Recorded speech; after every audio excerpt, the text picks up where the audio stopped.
illustration que j'aime bien, c'est que le product manager va lui mettre le produit sur l'étagère, tandis que le PMM va essayer de se débrouiller pour que le client le prenne de l'étagère.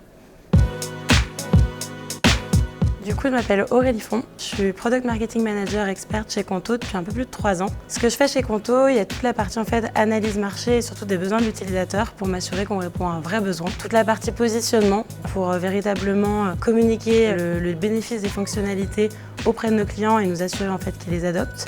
Et toute la partie go-to-market, ce qui consiste à orchestrer les bons canaux avec les bons messages et surtout la partie formation de nos commerciaux et de toutes les équipes.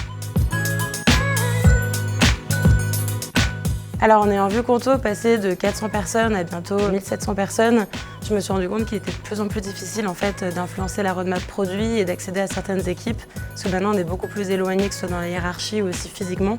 Donc je pense que c'est important aujourd'hui de donner les billes aux autres PMM pour pouvoir impacter justement cette roadmap. Une question qui revient souvent, c'est quelle est la différence entre le Product Manager et le Product Marketing Manager dans la phase de Discovery.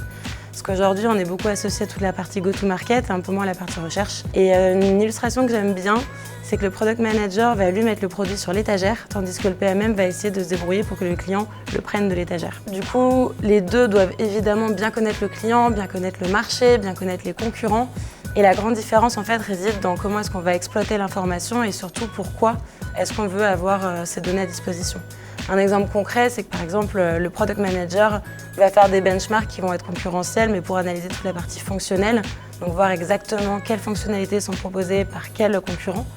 Et derrière, nous en tant que PMM, l'objectif, ça va vraiment être de comprendre le positionnement de ses concurrents pour voir où est-ce qu'on peut amener de nouveautés ou en tout cas quels besoins peut-être non répondus on peut découvrir et en tout cas apporter une véritable valeur pour le client qui nous différencie et qui est aligné avec notre propre positionnement en termes d'entreprise. Du coup, l'objectif du PMM, c'est vraiment de s'assurer que la fonctionnalité elle est vendable. Donc, je prenais l'illustration de mettre sur étagère, que le client prenne de l'étagère.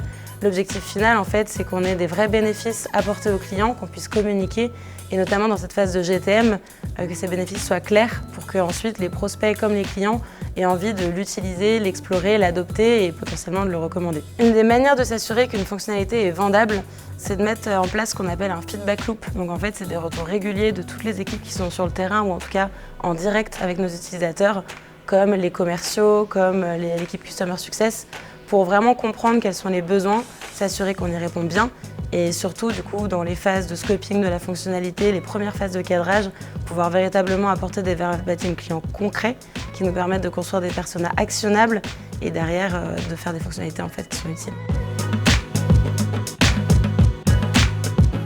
Alors en premier, je dirais bien définir son rôle en amont de la discovery pour éviter déjà de réaliser les mêmes analyses en doublon et s'assurer surtout de son impact.